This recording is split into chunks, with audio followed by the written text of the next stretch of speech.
Hi.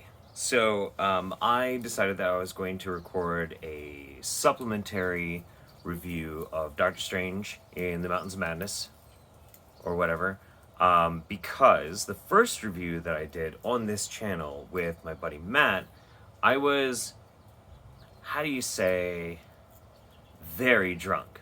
Very, very drunk. So,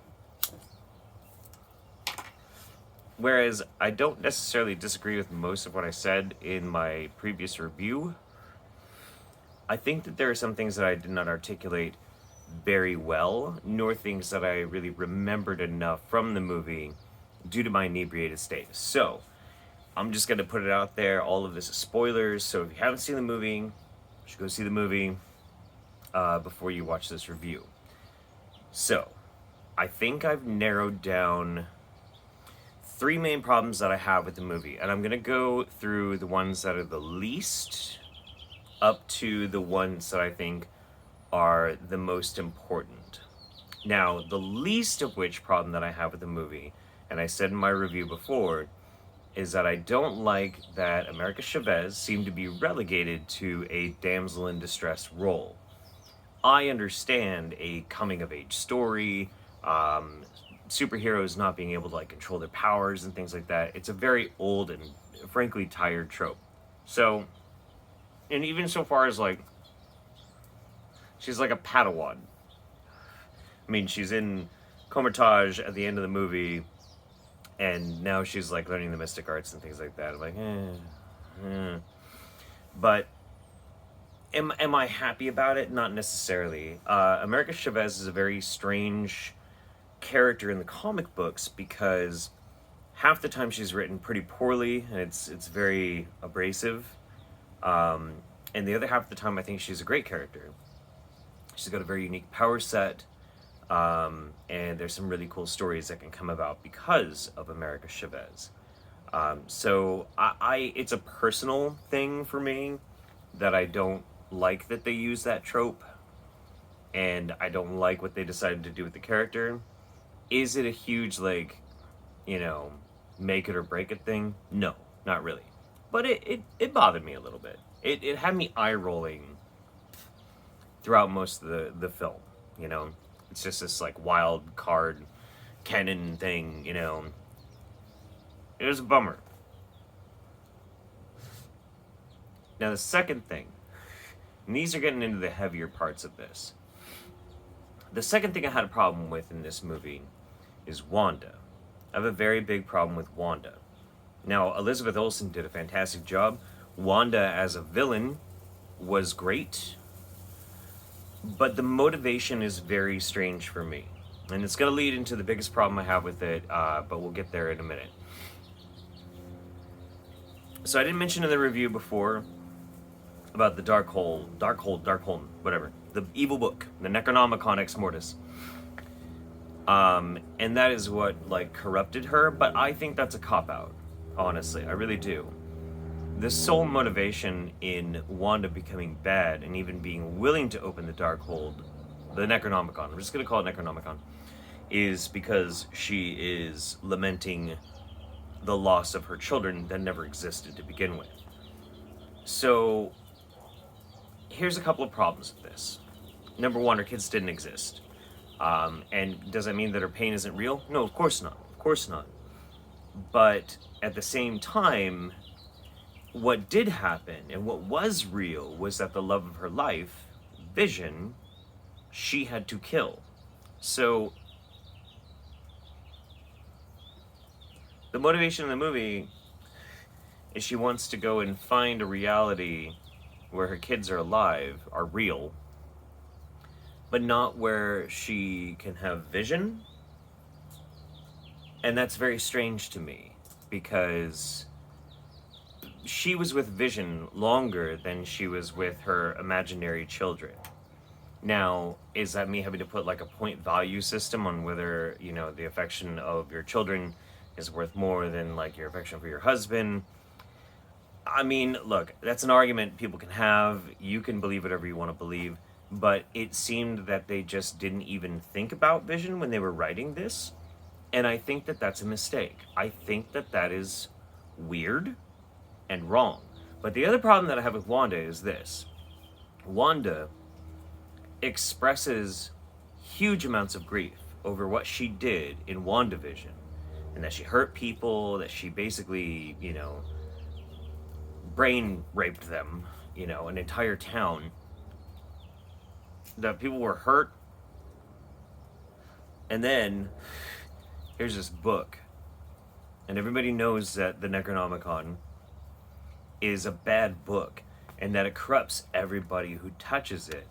But Wanda is either, and this is what it comes down to, either Wanda forgot about Vision and is so messed up about her imaginary kids not being real, and her grief is so big, in which case she's like this tortured mom character, that she willingly uses something that she knows is going to corrupt her, and she's probably going to hurt a shit ton of people. Or Wanda is stupid and does it anyway. And I don't like that. I don't think that that's good. I don't think that that's a good motivation for a villain. Now, the way in which she was portrayed and like all of the action and everything was awesome. It was great. It was super cool. But the motivation there is really weird to me, and I don't like it. I don't, it falls flat to me. It feels like, this gets to the third part of this, the major problem, bad writing. I think this movie was really badly written. I don't know. Sam Raimi said that, like, the studio made him cut like 40 minutes out of the movie. I don't know what could have been added that would have made it make more sense to me, would feel less poorly written. My dog is being grumpy. I don't know if something could have been added. If they come out with the director's cut, I'm willing to reevaluate. But it feels very, very poorly written. And it feels underutilized. Now, the things that we get are really cool.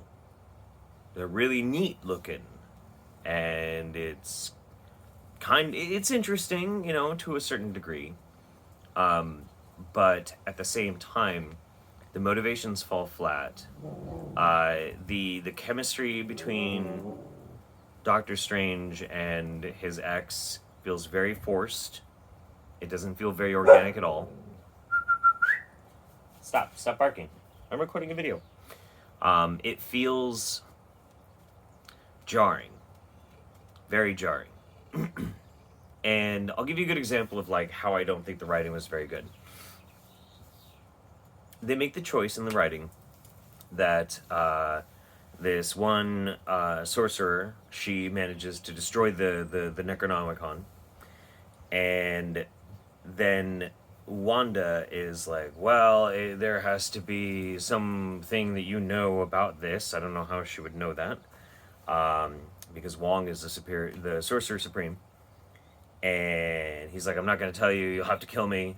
And she's like, oh, then I'll kill them. And she starts like torturing other sorcerers that are somehow still alive. And then Wong is just like, oh, okay, yeah, it's carved into a mountain. I don't think that Wong would do that. He's the Sorcerer Supreme. He's the guardian of the entirety of their reality. It is his job to do everything, including die, including countless lives might have to be lost in order to save reality. And that's part of the job. I mean, Steven did that in being willing to let like half the population of the entire universe die in order for them to eventually be able to pull things back together and defeat Thanos. But Wong is like, oh, you might hurt those 5 people. Oh, okay, here, I'll tell you how you can you can go and get your evil powers back and possibly break the entire multiverse. Okay, yeah, no, that sounds like something Wong would do. Bad writing. It's bad writing. That's why I was so taken out of it, and I couldn't help but think about it. Even with how drunk I was at the time in the theater watching it, I was like, none of this makes any sense. this is so weird. I don't like this. Um, and last but not least, the thing that I think I'm kind of upset about is that we finally got to see the Illuminati, and it was interesting to see them. I love the Jonathan Hickman run um, that leads up to and including Secret Wars, which I guess is where Marvel's going to be going next. I thought they were going with Kang, but I guess it's going to be Secret Wars. And I don't know how I feel about that either, because I love the comics and I don't think they're going to be able to do it justice, but whatever. Um, and I thought we were going to get some Adam Warlock in the next big stuff. I don't know. I don't know where it's going to go. But I feel like it didn't really do them much justice. Now, on second watching, I will say I think Patrick Stewart did a pretty good job coming back as Professor X. He was actually the highlight of the Illuminati.